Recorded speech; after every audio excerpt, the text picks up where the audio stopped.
buenos días. Dios les bendiga a todos ustedes.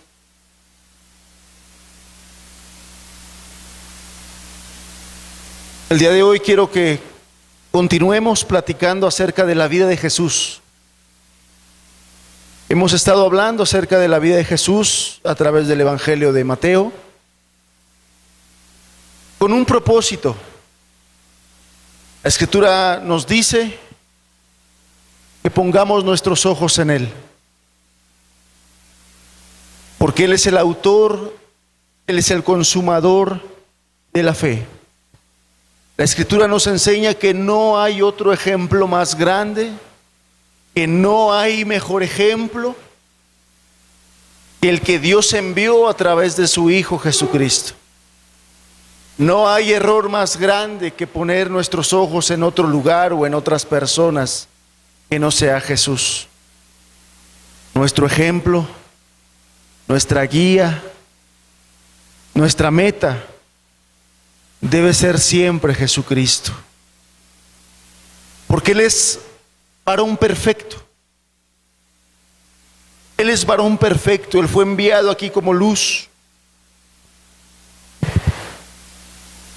Y cuando el nacimiento de Jesús fue anunciado, dijo el ángel que él salvaría al pueblo de sus pecados. De tal manera que el objetivo de nosotros estar estudiando la vida de Jesús es muy claro: que aprendamos a mirarlo a Él y solamente a Él, y de Él aprendamos y de Él nos alimentemos. La Escritura dice que Él es el pan de vida, que Él es el pan que descendió del cielo. De tal manera que el objetivo, el propósito es que nosotros aprendamos de Jesús, que aprendamos a poner nuestros ojos en Él. Cuando el nacimiento del Señor Jesús fue anunciado, no fue cualquier cosa. Hemos visto ya en estudios previos cómo Dios fue cuidadoso en anunciar el momento de la llegada, el momento del nacimiento del Señor Jesús. De muchos años atrás, a través de profetas, a través de reyes, Dios estuvo anunciando la venida del Mesías, la venida del Salvador. Para Dios es algo muy importante que la gente sepa que hay un Salvador. A Israel estuvo anunciando de muchísimos años atrás la venida de un Salvador. Para Dios es muy importante que la gente sepa que hay un Salvador. ¿Por qué? Porque precisamente Dios anuncia una salvación. Dios en su grande misericordia, Dios en su grande amor por las almas, Él anunciaba a través de los años la venida de un Salvador. El día del cumplimiento de esa profecía, el día del cumplimiento de esa promesa, no dejó pasar como si nada ese día. De tal manera que dice la Escritura que ángeles anunciaron el nacimiento de Jesús. Hubo un momento donde la noche se iluminó por la presencia de esos ángeles celestiales que anunciaban tan hermosa noticia, que anunciaban tan hermoso cumplimiento de una grandiosa promesa. Una promesa tan grandiosa que al momento de verlo un hombre que mucho tiempo había esperado el nacimiento, la llegada del Salvador, dice la Escritura que levantó sus ojos al cielo y dio gracias a Dios. Y le dijo: Señor, despide a tu siervo, porque mis ojos han visto tu salvación.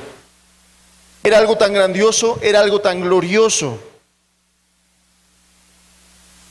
Porque además de venir Él a cumplir un propósito redentor, un propósito salvador para con la raza humana, para con todos aquellos que quieran creer, para con todos aquellos que quieran depositar su confianza y su fe en el Hijo de Dios, pudieran experimentar de esta bendita promesa, de este grande privilegio de poder ser perdonados de sus pecados, porque para eso envió Dios a su Hijo y llamará su nombre Jesús. porque Él salvará a su pueblo de sus pecados. A través del hermano Julio nos ha estado compartiendo acerca de los primeros años, de los años tiernos del Señor Jesús. Se ha especulado mucho acerca de la vida joven de Él, de la infancia de Él, de la vida adolescente de Él. Se ha especulado mucho acerca de su vida. Hay libros completos, series completas que tratan de una manera humana, esto es importante, de una manera humana, de explicar qué era lo que pasaba o qué fue lo que pasó con el Señor Jesús durante todos aquellos años de los cuales la Biblia guarda silencio acerca de la adolescencia y de la juventud del Señor Jesús. Sin embargo, Dios ha sido claro y no era esa etapa la más importante de la vida del Señor Jesús. Por eso es que la Biblia no dice todo lo que pasó en su juventud y en su adolescencia. Un punto sí nos deja muy claro. La Biblia dice que cuando Jesús era adolescente, Él vivía sujeto a sus padres, creciendo en gracia para con Dios, para con los hombres, y además preparándose en los negocios de su Padre. La Biblia es clara cuando dice que todo ese tiempo el Señor Jesús o el joven Jesús se estuvo preparando para la misión santa, sagrada, enorme que Él tenía ya desde el principio de los tiempos. Ofrendar su vida como cordero para todos aquellos que nos descarriamos a una.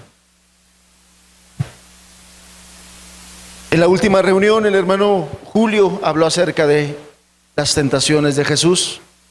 ¿Cuál era el propósito de entender todo eso? Amados, Jesús es verdadero Dios, pero también es verdadero hombre. De tal manera que Él puede entendernos, dice la Escritura, que Él puede entender las debilidades de nosotros los humanos. Él nos puede ayudar porque Él vivió todo eso. ¿Cuántas veces nosotros nos quejamos, abrumados de todas las tentaciones que nos vienen? Y pasan días y pasan semanas en esas tentaciones que tenemos, y a veces llegamos a decirle y reclamarle a Dios: Señor, ayúdame, ¿por qué no me escuchas? Sin embargo, Jesús supo lo que es ser tentado, mas sin pecado. Jesús supo lo que es ser tentado, mas sin pecar. Básicamente en Él se dieron los tres tipos de tentación: los deseos de los ojos, los deseos de la carne y la vanagloria de la vida. Él fue tentado en eso. Y el apóstol Juan dice que nosotros somos tentados en eso, en los deseos de los ojos, los deseos de la carne y la vanagloria de la vida. De tal manera que Jesús perfectamente sabe lo que es ser tentado en alguno de esos tres puntos. De tal manera que nosotros perfectamente en ese sentido podemos nosotros acercarnos a Él, porque Él sabe lo que es ser tentado. Él sabe lo que es ser puesto en un momento así, en un momento de aflicción, en un momento de tentación. El día de hoy yo quiero que estudiemos una porción de la Escritura muy importante en la vida de Jesús. Hay un momento en la vida de Jesús donde Él empieza ya a ejercer su ministerio, precisamente después de este momento donde Él es tentado, donde Él es preparado, donde Él es capacitado y donde Él es llenado del Espíritu Santo. Después de eso Él empieza su ministerio ya, como nosotros acostumbramos a decir, de lleno empezó ya con su ministerio, y Él empezó a extender el reino de Dios. Empezó ya, una vez habiendo preparado Juan el Bautista el camino, Él empezaba a predicar y Él empezaba a compartir. Vamos a leer algunos pasajes. Dice en el Evangelio de Mateo,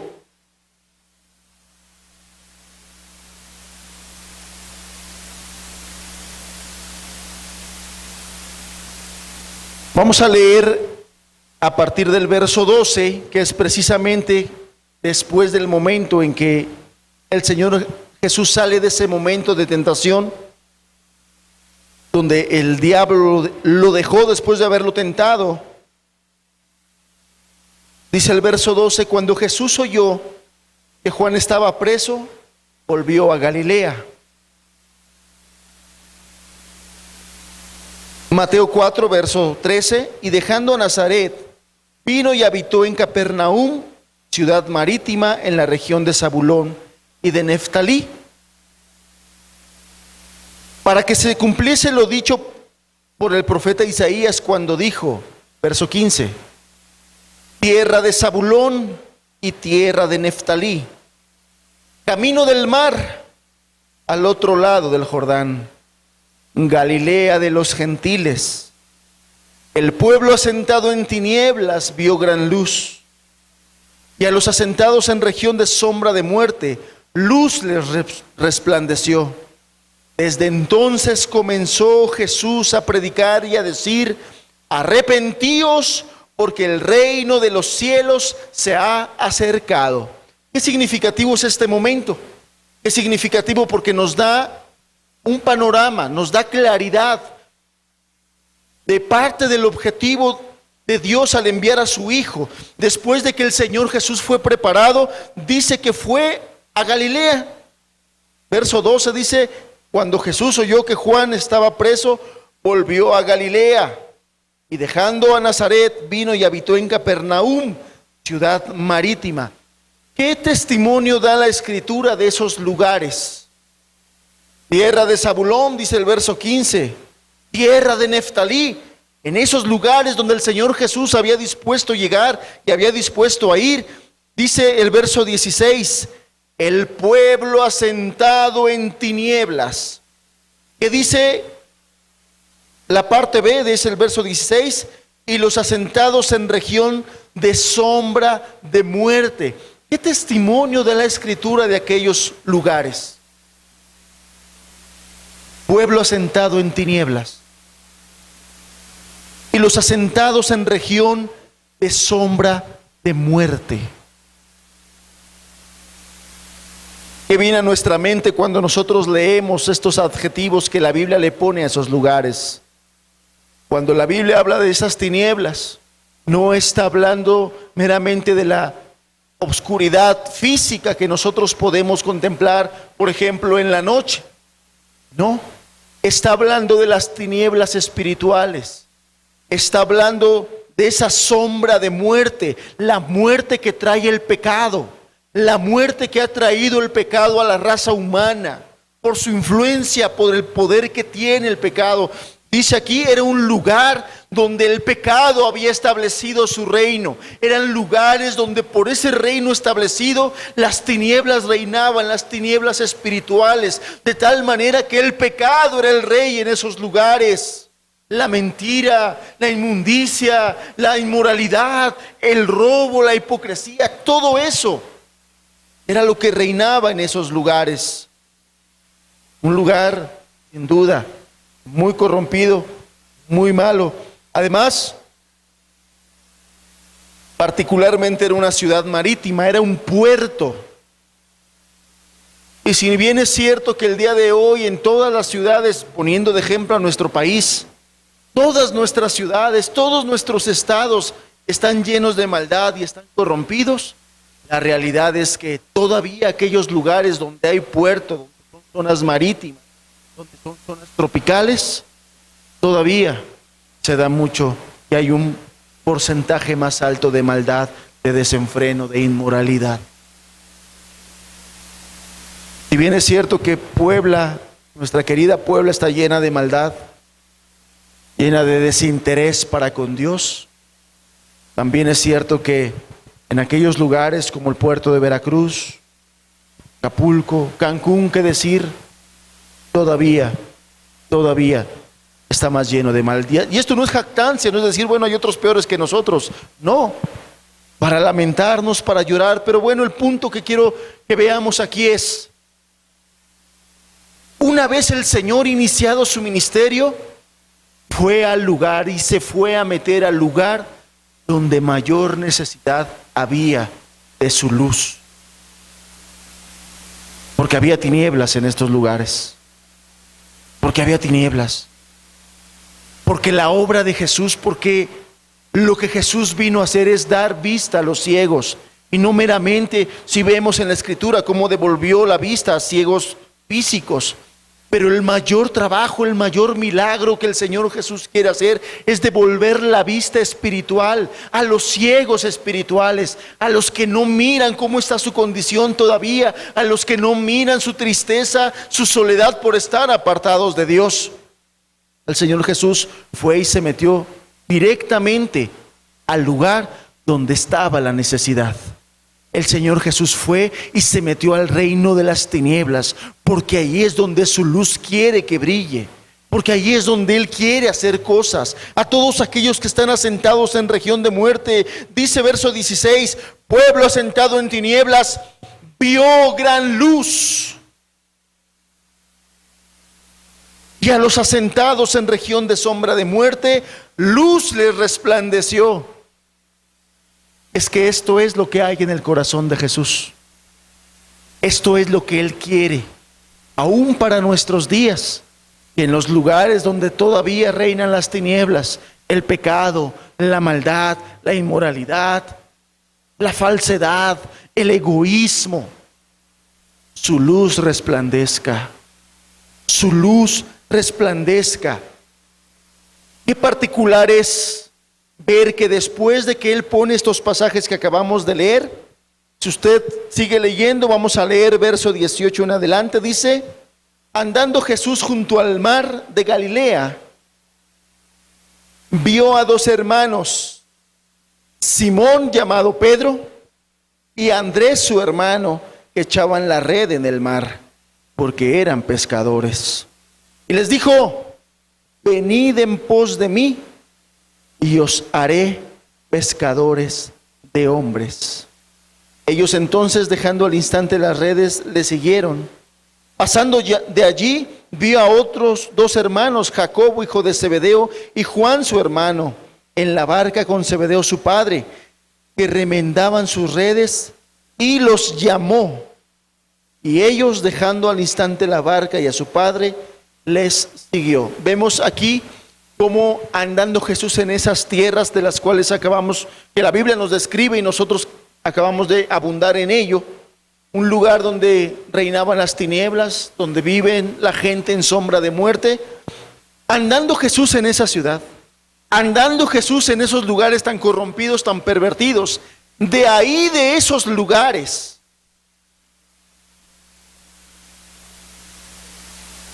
Él fue a buscar discípulos de los lugares donde reinaba la sombra de muerte, de los lugares donde había grande tiniebla, de esos lugares, amados, de esos lugares llenos y atestados de gente mala, de gente corrompida, de gente que ignoraba a Dios, de gente llena de egoísmo, de gente llena de maldad. De ahí, de esos lugares, el Señor Jesús decidió ir a buscar a sus discípulos, ir a buscar a sus ayudantes. Porque les dijo, yo los voy a hacer pescadores de hombres. Qué gracia tan grande, hermanos. Qué misericordia tan grande la del Señor. Cuando Él, que conoce toda la tierra y que sus ojos contemplan toda la tierra, pudo haber buscado de lo mejor.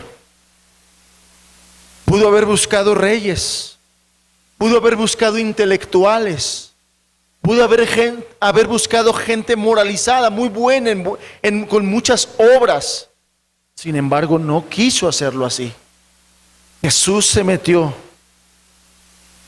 a ese pueblo asentado en tinieblas a buscar a Pedro,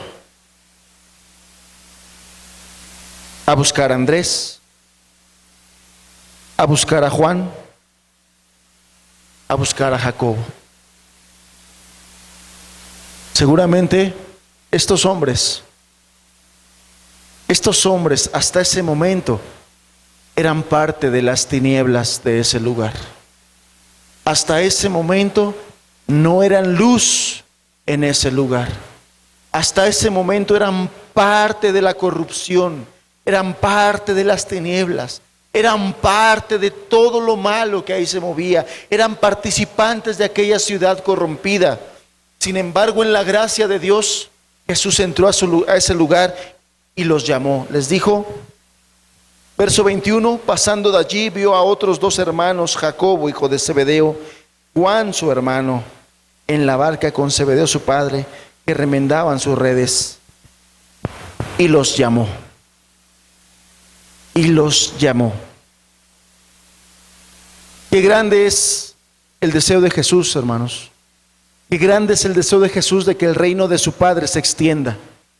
Qué grande es el deseo de Jesús de que muchas almas conozcan más a su Padre, que le conozcan a Él. En alguna ocasión, cuando hombres fueron, le dijeron, ¿qué tenemos que hacer para conocer al Padre? Les dijo, aquí estoy con ustedes. Aquí estoy con ustedes. Cuán grande es el deseo de Jesús, que le conozcamos y que conozcamos a su Padre. Pero cuán grande es el deseo de Él limpiar personas, hacer el llamado a personas que son parte de la corrupción, que son parte de las tinieblas, que son parte de la maldad de un lugar. Cuán grande es el deseo de Jesús de ir a esos lugares y de esos lugares sacar gente corrompida, gente mala, gente egoísta, para hacerlos parte de su reino, para limpiarlos, para llamarlos, para santificarlos.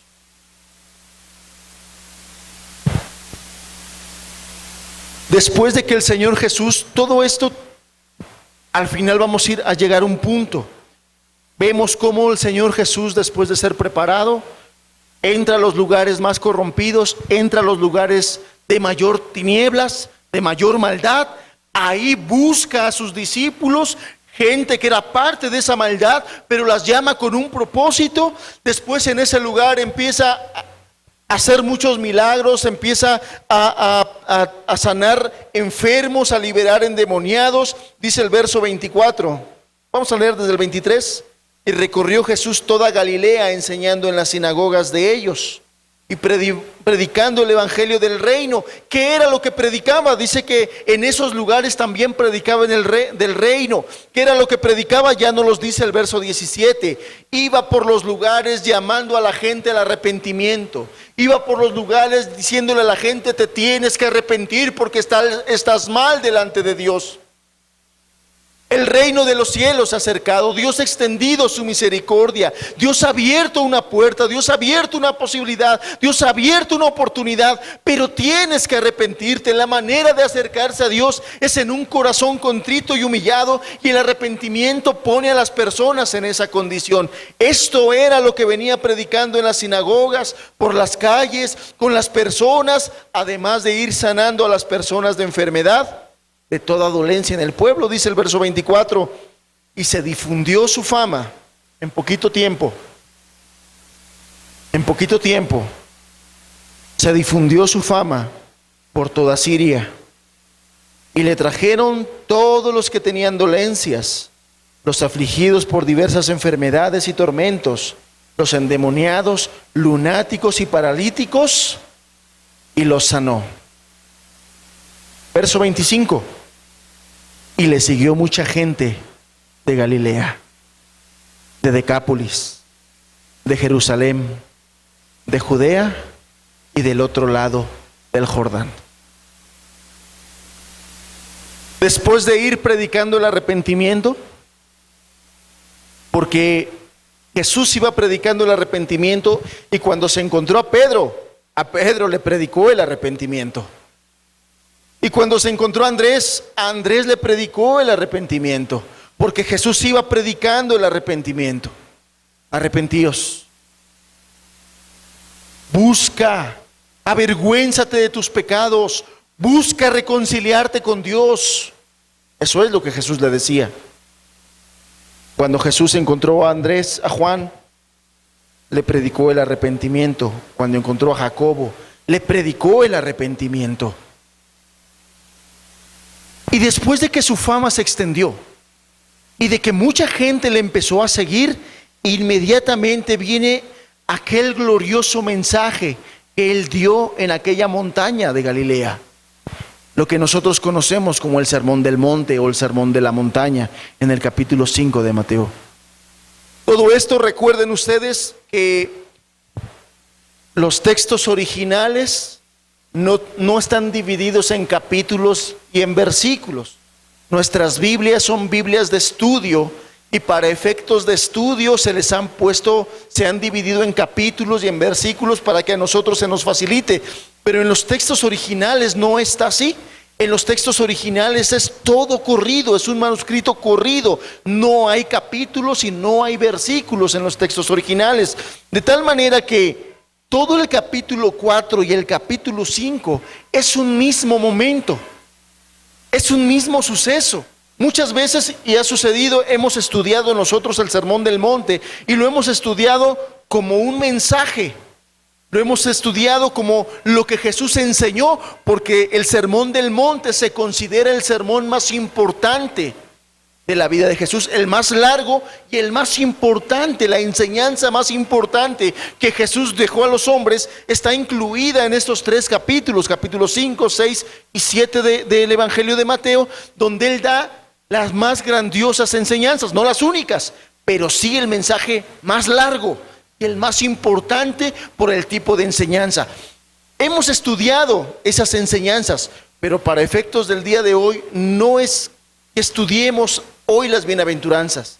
¿De qué se trata el día de hoy? De que veamos cuál era el propósito de Jesús. ¿Cuál era el propósito de Jesús?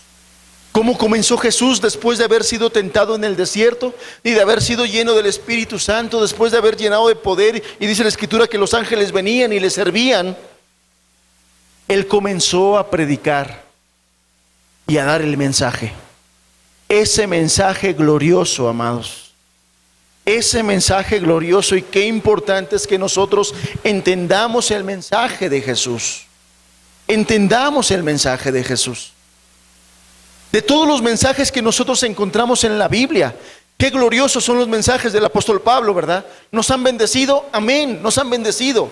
Qué hermosos los mensajes del apóstol Pedro, del apóstol Juan, de Santiago. Sin embargo, no hay mensajes más grandes y más gloriosos que los mensajes del Hijo de Dios, los mensajes de Jesús. La enseñanza de Jesús es mucho más importante. ¿Qué hicieron los apóstoles? ¿Qué hizo Pablo en sus cartas a las iglesias, en sus cartas a discípulos como Timoteo, como Tito y Filemón? Lo único que hace es remarcar las enseñanzas de Jesús, ampliarlas un poco, pero Jesús dejó la esencia de lo que Él quería. Jesús dejó la esencia del mensaje del Evangelio, de las buenas nuevas, de las buenas noticias. ¿Cuáles eran las buenas noticias? Las buenas noticias es que ahora había oportunidad para que las personas se arrepintieran. Antes no había oportunidad para que las personas se arrepintieran. No podían.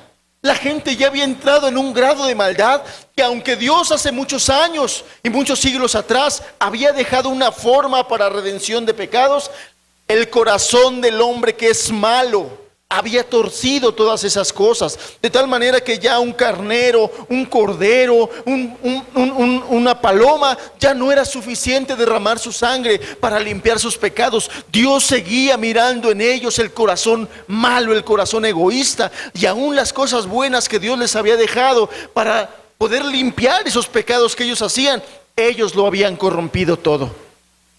Ya no se podía. Ya no se podía. Por eso es que Dios envió a su Hijo, Cordero perfecto. Cordero perfecto. Él iba a ser el Redentor. Su sangre en un sacrificio perfecto, en un pago perfecto.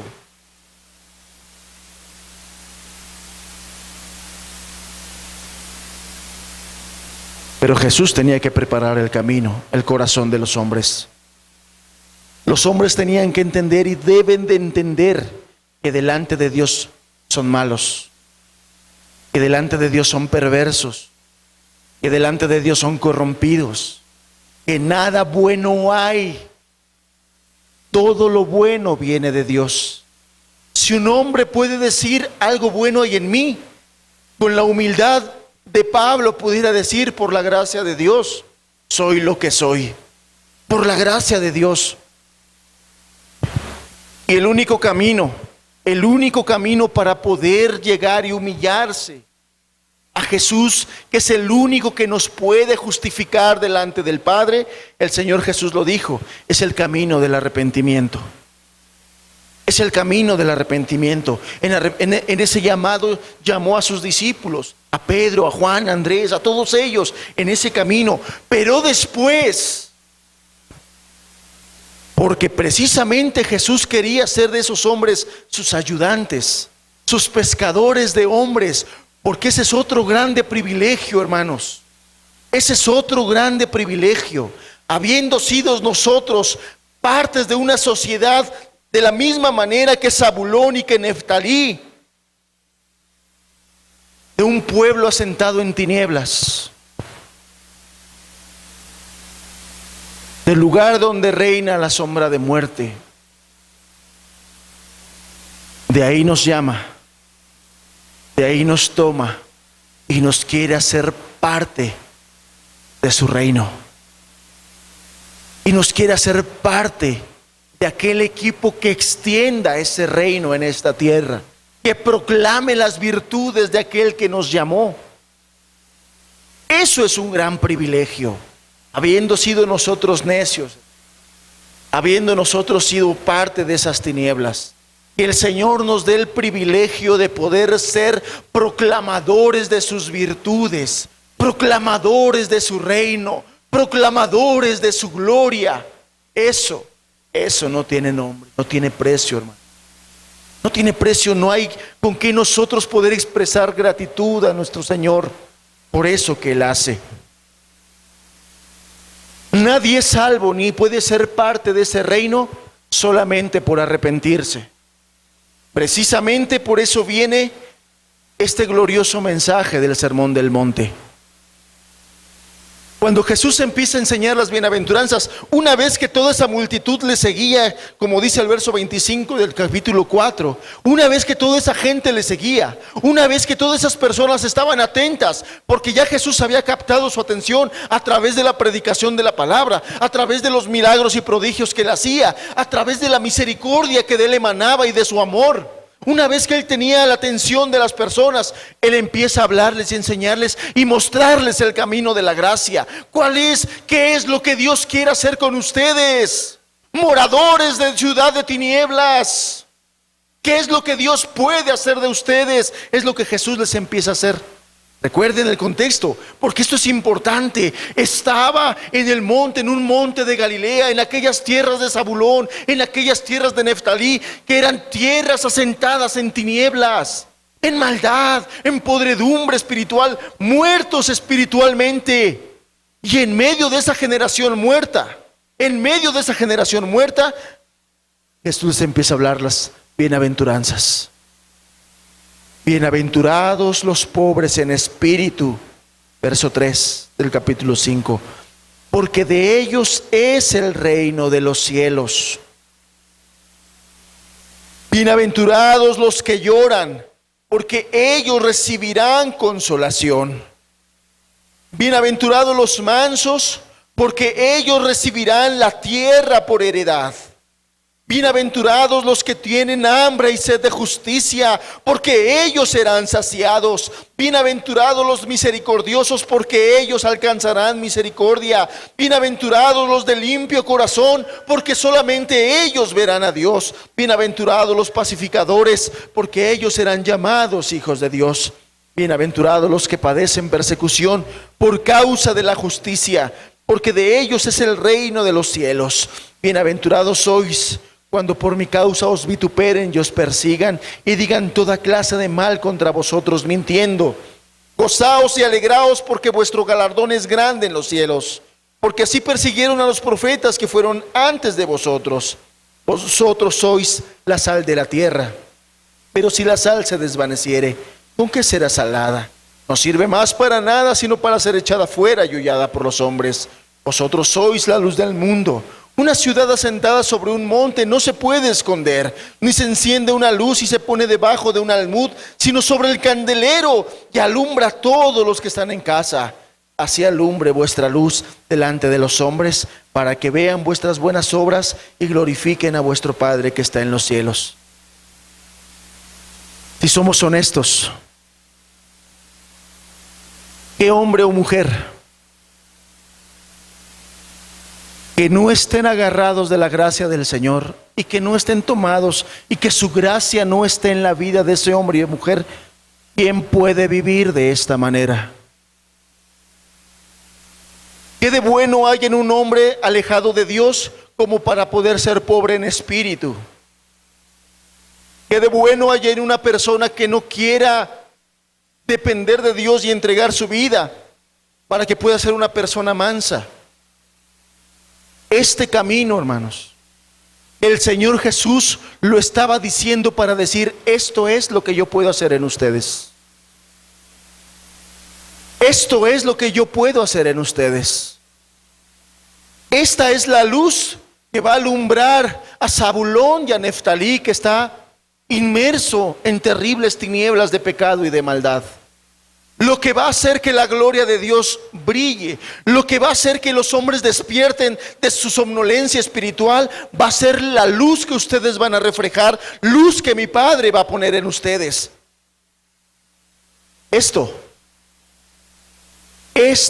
Estas bienaventuranzas es la única vida que se puede antojar a un ser humano. Dice el verso 3, de ellos es el reino de los cielos. ¿A quién no se le antoja heredar el reino de los cielos? Aún los que están allá afuera en sus maldades, en algún momento hacen algo para llegar al reino de los cielos. Usted ve a todas aquellas gentes que durante todo el año se la pasan haciendo maldades, odiando, mintiendo, aborreciendo, pecando, pero ¿qué hacen cuando hay alguna festividad en su religión? Por ejemplo, ahora que acabamos de pasar la Semana Santa, y con muchos rituales y con muchas, vemos a mucha gente que no ama a Dios y que no quiere amar a Dios, pero quieren ganarse el cielo, de tal manera que participan en algún ritual. Algunos días se abstuvieron de comer carne porque decían: esto es malo. No puedo hacer esto que es malo, comer carne.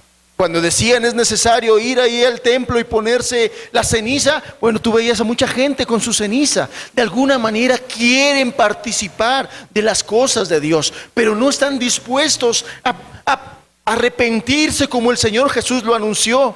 De tal manera que esos rituales no pueden dar esto. Estas bienaventuranzas no las dan esos rituales muertos. No las da cumplir con ciertos dogmas. Esto lo hace Dios. Este corazón lo pone Dios en una persona. No es algo que una persona de sí misma pueda hacer, de sí misma pueda dar. Por eso la importancia del mensaje anterior de Jesús: arrepiéntete, arrepiéntete, humíllate delante de Dios. Reconoce tu maldad, reconoce tu pecado, busca al Señor para que Él pueda hacer esto en tu corazón, para que Él pueda hacer esto en tu vida, para que esta transformación pueda venir a tu vida, para que seas sacado de esas tinieblas y vengas a la luz de Jesucristo. Verso 16 dice: así alumbre vuestra luz. No es una luz propia que el ser humano pueda tener por sí mismo. Es la luz de Dios que se refleja en sus hijos. Así como la luna no tiene luz propia, pero por la grandeza del sol puede alumbrar y puede reflejar la luz del sol, así aquella persona que se humilla delante del Señor, así aquella persona que entiende los propósitos de Jesús. ¿A qué vino Jesús? Vino a esto, a hacerte una persona bienaventurada. a darte la bienaventuranza que de Dios solamente puede venir. A eso vino Jesús, a entregarse para que tú puedas tener este privilegio, siendo que somos ya personas muertas en nuestros pecados. Ningún hombre se puede justificar a sí mismo. Ningún hombre. Pedro, Jacobo, Andrés, Juan, ninguno de ellos podían ser pescadores de hombres por sí mismos. Ninguno de ellos. Ellos eran parte de aquella región asentada en sombra de muerte. Ellos eran parte de aquellas tinieblas que reinaban en el lugar donde ellas vivían. Ellos eran parte de esa sociedad corrompida. Ellos eran parte de esa sociedad indiferente. Ellos eran parte de esa sociedad de maldad. Ellos eran parte de eso. Pero Jesús pasó por ahí. Pero Jesús los visitó. Pero Jesús los llamó. Pero Jesús les dijo: yo te voy a hacer pescador de hombres. Pero Jesús le dijo: arrepiéntete, porque el reino de los cielos se ha acercado. Y ellos se humillaron. Y ellos entendieron eso. Y después Jesús les decía: si tú te arrepientes, yo voy a poner este corazón en ti. Este corazón pobre en espíritu. Este corazón que es bienaventurado y que recibirá consolación. Este corazón que es manso. A lo mejor a algunas personas les dirá: pero es que a mí me ha sido difícil ser manso, porque mi carácter es fuerte, porque mi carácter es duro. Lo que Jesús está diciendo: yo te voy a hacer feliz cuando por el poder de mi Padre y su Espíritu Santo venga a ti este corazón. Este corazón bienaventurado viene de parte del Padre. Viene de parte del Padre. Él es el que causa esta transformación. Él es el que pone este corazón de un verdadero cristiano. Él es el que hace todas estas cosas.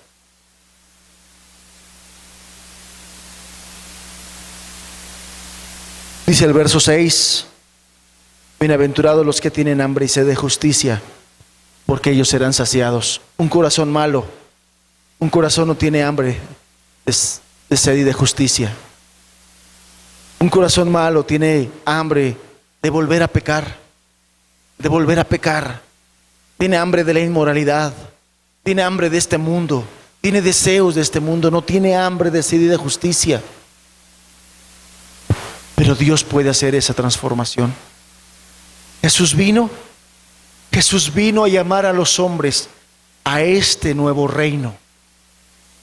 A este nuevo reino. Este es el reino del cual Él previamente anunciaba: el reino de los cielos se ha acercado. ¿Cuál es ese reino? Este del cual habla en el capítulo 5. Este reino, un reino totalmente diferente para aquella sociedad que vivía en tinieblas. Un reino totalmente diferente. Estas personas de las cuales Jesús hablaba aquí, las que describía como bienaventurados, eran gente extraña para aquellos lugares. Eran gente extraña. No había de esta gente en esos lugares. No había gente mansa, no había gente con hambre y sed de justicia, no había gente humilde, no había gente con un corazón limpio. No había en ese lugar este tipo de gente. Pero Jesús vino a decir: sí se puede. Yo sí puedo. Yo sí puedo transformar estos corazones. Yo sí puedo hacer que en este lugar donde reinan las tinieblas haya luz de Dios. Yo sí puedo. Es lo que estaba diciendo Jesús con su mensaje. Y no solamente eso. A la gente que estaba acostumbrada a la ley les decía: tú sabes que la ley dice: no adulterarás. Tú sabes que la ley dice: no codiciarás. Tú sabes que la ley dice que no darás carta de divorcio. Tú sabes lo que la ley dice. Pero yo puedo darte un corazón nuevo que no necesite de la ley para hacer todas esas cosas. Es lo que Jesús estaba diciendo, lo que Jesús estaba enseñando, lo que Jesús estaba diciendo en este sermón del monte. No era la capacidad del hombre, sino más bien estaba evidenciando la incapacidad del hombre para tener un corazón como este. Cuando Jesús decía, bienaventurados los pobres en espíritu, quizás mucha gente de esa multitud decía, pero yo ¿cómo puedo hacer esto? Pero yo ¿cómo puedo hacer esto? Bienaventurados los que tienen hambre y sed de justicia. Y quizás había gente que decía, yo ¿cómo puedo tener hambre y sed de justicia? Si toda mi vida he vivido en la indiferencia a Dios, en la maldad, ¿cómo puedo? En la injusticia, ¿cómo pudiera yo de un día para otro ahora anhelar la justicia cuando toda mi vida he sido injusto? Lo que estaba haciendo Jesús era evidenciar la incapacidad del hombre para tener un corazón así. Pero también estaba anunciando el poder y la gracia que Él tenía para transformar esos corazones. Jesús vino a acercar el reino de los cielos. Jesús vino a acercar el reino de los cielos. Fue muy glorioso cuando Jesús nació. Los ángeles decían, gloria a Dios en las alturas, paz en la tierra y buena voluntad para con los hombres. Aquí estaba Jesús confirmando esa buena voluntad que fue anunciada por los ángeles el día en que Él nació. Les estaba diciendo, yo puedo hacer esto en tu corazón. Yo puedo hacer esto en tu vida. Yo puedo transformarte. Es que el cristianismo, hermanos, es una transformación. No es una religión, no es un dogma, no es algo que se viva los domingos. Lo que Dios hace es una transformación en el corazón, de tal manera que si nosotros vemos como algo muy grande, como algo imposible para nosotros, imposibles para nosotros, pero Dios quiere hacer esto en tu corazón. Te quiere hacer pobre en espíritu. Tú que tienes ese pecado de soberbia, de arrogancia, Dios te puede hacer el más humilde de sus siervos, el más humilde de sus hijos. Dios por su poder, ¿qué busca, qué espera de ti? Que nos humillemos. A eso vino Jesús, a llamar, y llamaba a la gente y les compartía, y una vez que la tenía cerca le decía, necesario que te arrepientas. Necesario, si quieres ver el poder de Dios en tu vida, necesario es que te arrepientas, necesario es que reconozcas tu maldad, necesario es que te reconozcas perdido delante de Dios. Necesario para que Él pueda venir con su gracia, con su poder, a darte un corazón como este. Jesús vino a establecer el reino de los cielos. Jesús vino a acercar esa oportunidad a los que ya no teníamos oportunidad. Jesús en su gracia y en su misericordia vino a abrir esa puerta que para muchos de nosotros estaba ya cerrada por nuestras maldades, por nuestros pecados, por habernos alejado de Dios. De tal manera, quiero puntualizar esto.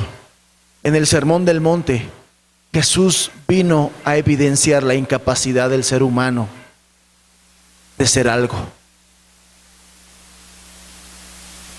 Somos incapaces. Estamos incapacitados por nuestras propias fuerzas, por nuestro pecado, por nuestra maldad. Estamos incapacitados. Pero la gracia de Dios, a través de Jesucristo, abrió la oportunidad de ser nuevas criaturas. Jesús vino a eso. La gracia de Dios a través de Jesucristo vino a extendernos ese don inmerecido para poder nacer de nuevo, para poder nacer del Espíritu, para que nuestra vida sea transformada. No que vengamos a un lugar nada más a aprender nuevas doctrinas y nuevas letras. No que vengamos a un lugar y decir, ahora sí ya voy a ser de la religión, ahora sí ya voy a ser de los cristianos, ahora sí ya voy a pertenecer a este lugar.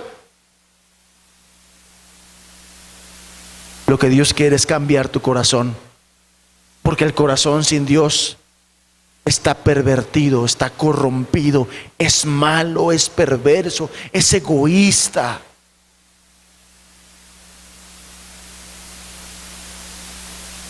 Y lo que Dios quiere hacer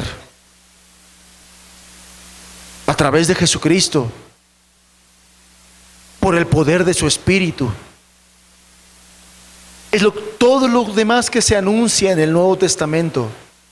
El apóstol Pablo lo que anunciaba y lo que decía en sus cartas a las iglesias era eso: fundamentar, declarar lo que Jesús ya había hecho y lo que Jesús había enseñado. Dios puede hacerlo. Dios puede preparar un pueblo santo. Poner este corazón. Y qué importante es que te llevas esto claro. ¿A quiénes les anunció este corazón? A alguien que no conocía lo que era ese corazón. A gente que vivía en tinieblas, en maldad, en sombra de muerte. A un Pedro que andaba por ahí siendo participante de los pecados de aquella gente. A un Juan, a un Andrés que eran indiferentes a Dios y día con día estaban en sus redes sin pensar en Dios y sin considerar el reino. Ahí se metió Jesús. De ahí encontró Dios gente a quien le extendió su gracia, a quien le extendió su misericordia, en ese lugar de tinieblas, como lo sigue haciendo en estos días. ¿Qué quiere el Señor Jesús, hermanos? Por eso el Señor Jesús a este Pedro, a este Andrés, a este Juan y a este Jacobo, los tuvo poco más de 3 años con él, para que ellos aprendieran lo que quería de ellos. Una vez habiéndoles dado este corazón, les digo, ahora quiero que lo utilices para esto, de esta manera, para extender mi reino, para que le hables al perdido, para que le hables a la viuda, para que le hables al huérfano, para que le hables al leproso, para que vayas y lo busques, para que extiendas mi reino. Y por eso el versículo 16 del capítulo 5 termina de esta manera: así alumbre vuestra luz. Jesús quiere que la luz de sus discípulos, de aquellos a quienes Él ha llamado, de aquellos a quienes Él por su gracia ha dado este corazón, alumbre vuestra luz. Alumbre vuestra luz delante de los hombres, para que vean vuestras buenas obras.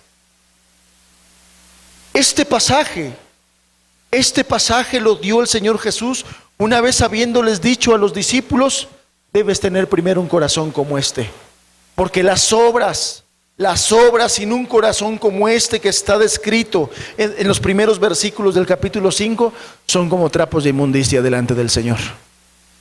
No sirven. Una vez habiendo dado este corazón, Dios quiere que sus hijos tengan buenas obras, para que la luz de esas buenas obras alumbren a otros que siguen en tinieblas, y para que la luz de esas buenas obras, cuando los otros que sean alumbrados las vean, glorifiquen al Padre que está en los cielos. Un propósito Jesús tenía. Esto.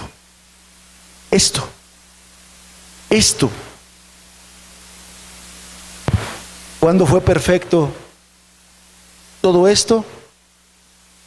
Una vez habiendo Él rendido su vida en sacrificio en aquella cruz, y lo selló cuando días después descendió su Espíritu Santo a llenar a todos estos a quienes Él había llamado, a todos aquellos que se habían entusiasmado con un corazón como este, que habían dicho: sí, Señor, yo no tengo esto, pero quiero tenerlo.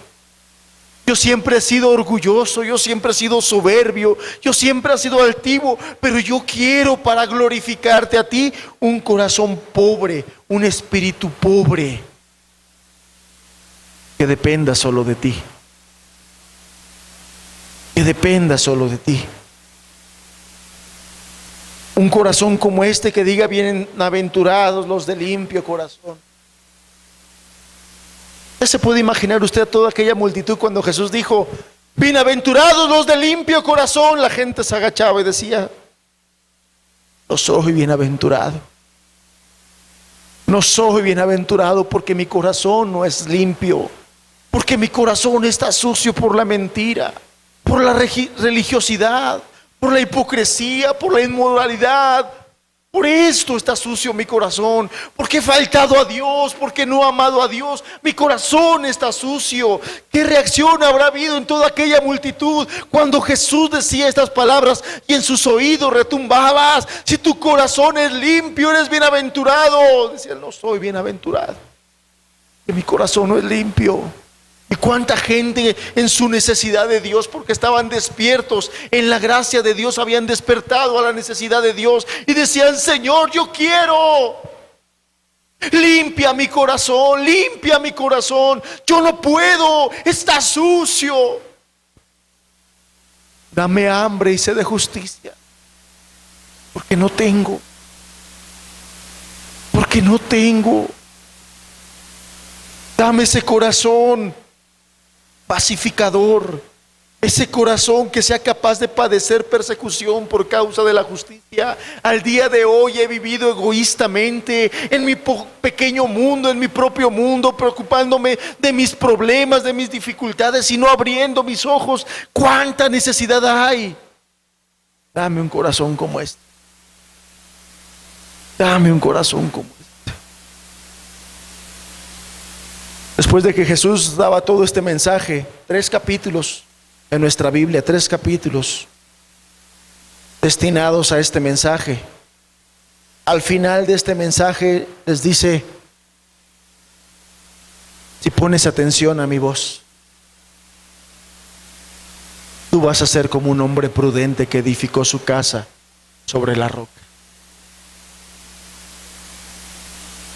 Pero si después de mirar que yo vine a este lugar lleno de maldad y de tanta necesidad de Dios, donde Dios se acordó de ti, que estabas ahí en tus cadenas de pecado, y miras la misericordia de Dios, pero después te olvidas de eso, te compararé a un hombre insensato que edificó su casa sobre el arena. Y que vinieron los vientos, las lluvias y los ríos dieron con ímpetu. Y aquella casa cayó y fue grande su ruina.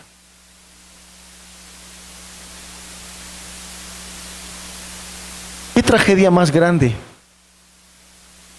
¿Qué tragedia más grande?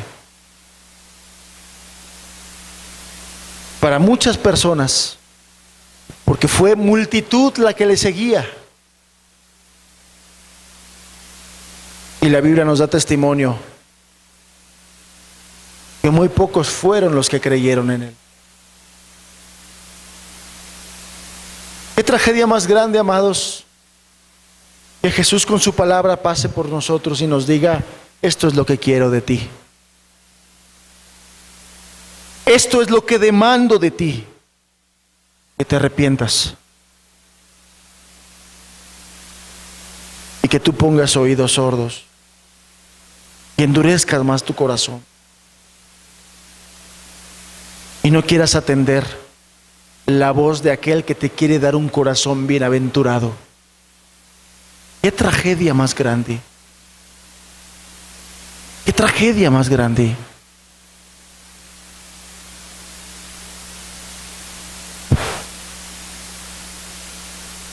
Que teniendo nosotros este llamado y el mismo mensaje que Jesús dio en aquellos años, y habiendo escuchado nosotros por el Espíritu Santo su voz, donde te dice a tu corazón y a tu conciencia, te dice: humíllate a Dios, humíllate a Dios y deja tus malos caminos.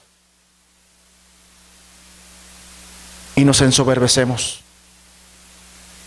y nos endurecemos y hacemos como que no oí, como que no entendí nada, y salimos otra vez a nuestra vida normal, mala, perversa, engañada. Qué tragedia más grande, porque dice aquí, verso 25, capítulo 4, y le siguieron mucha gente de Galilea, de Decápolis, de Jerusalén, de Judea y del otro lado del Jordán. Mucha gente escuchó que el reino de los cielos se había acercado. Mucha gente escuchó que Jesús decía: arrepiéntete, porque el reino de los cielos se ha acercado. Mucha gente escuchó cuando Él decía: qué bienaventurado es aquel corazón que es pobre en espíritu. La gente decía: esto no hay aquí, yo no conozco gente así. Yo puedo dar un corazón así, decía el Señor. Yo pongo este corazón. Yo pongo este corazón. Pero necesario es que te arrepientas. Jesús vino a esta tierra con un propósito y con un mensaje. Con un propósito y con un mensaje. Y Él no rehusó nunca dar el mensaje, por más ofensivo que fuera a algunas personas. Nunca rehusó dar el mensaje que de su Padre Él traía. Estuvo dispuesto a que lo despeñaran y a que lo mataran por dar el mensaje que Él traía. Estuvo dispuesto a que lo dejaran solo por dar el mensaje que Él traía. Estuvo dispuesto a que hablaran de Él y lo vituperaran por dar el mensaje que Él traía. Él no rehusó por ninguna circunstancia dar el mensaje por el cual Él había sido enviado. No rehusó. Y el día de hoy sigue sin rehusar dar ese mensaje, por gloria de su Padre y por amor a aquel que quiera ser humilde, humillándose a Dios. Reconocer que estás mal, reconocer que hay un Dios que puede cambiarte y transformarte. No rehusó Jesús nunca dar ese mensaje. Y al día de hoy, tu Espíritu Santo está en el mismo sentir. No rehúsa dar el mensaje. Pon en tu corazón, y yo sé que muchos de ustedes Dios ha puesto en su corazón: estoy mal, necesito volverme a Dios.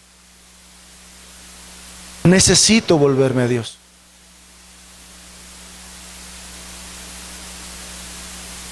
Este corazón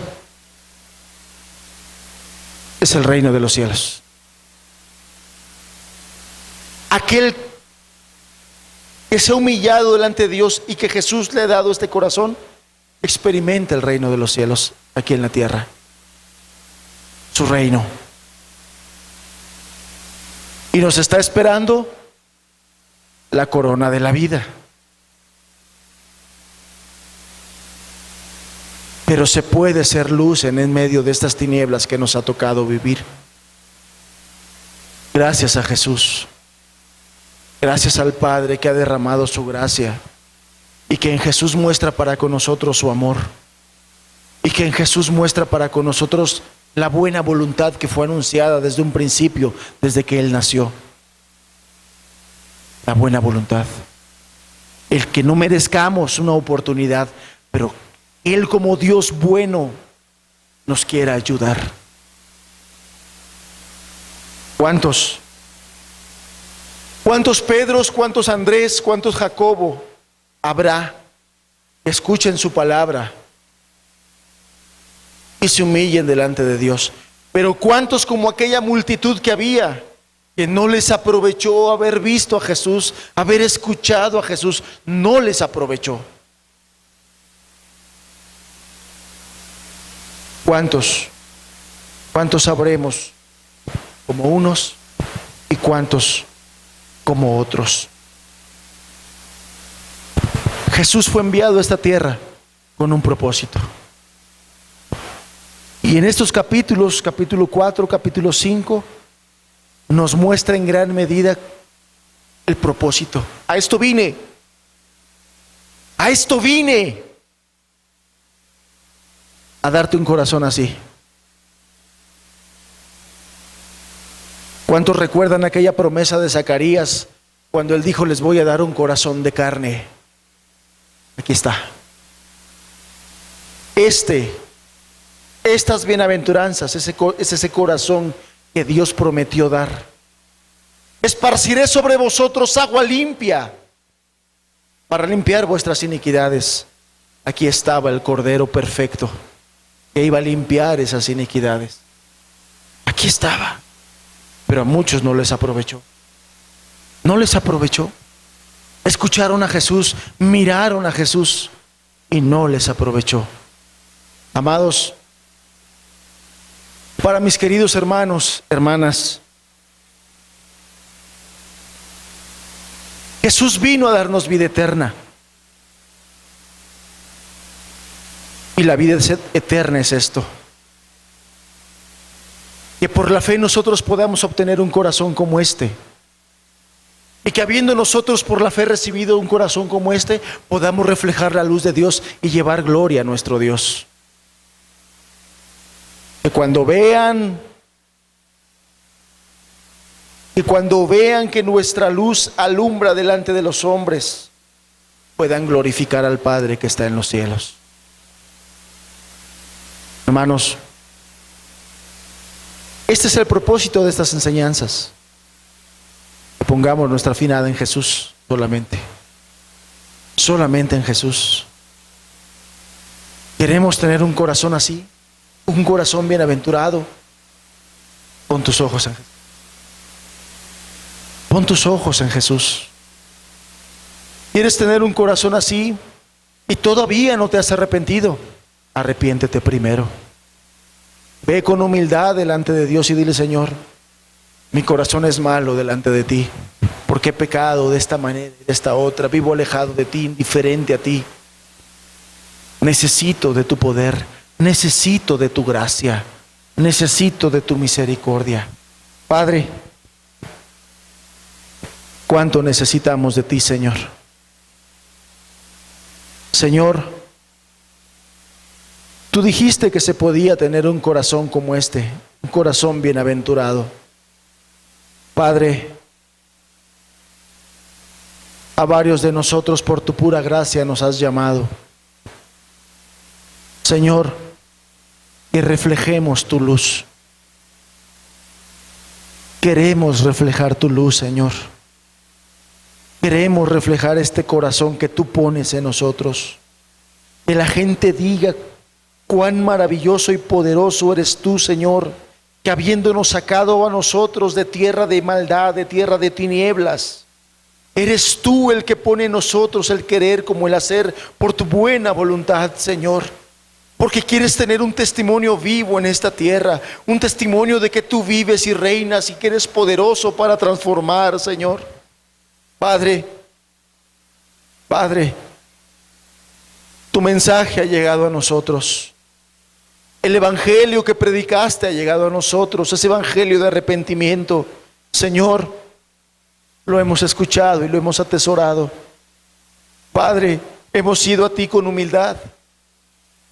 Pero ahora, Señor, ahora queremos tener este corazón.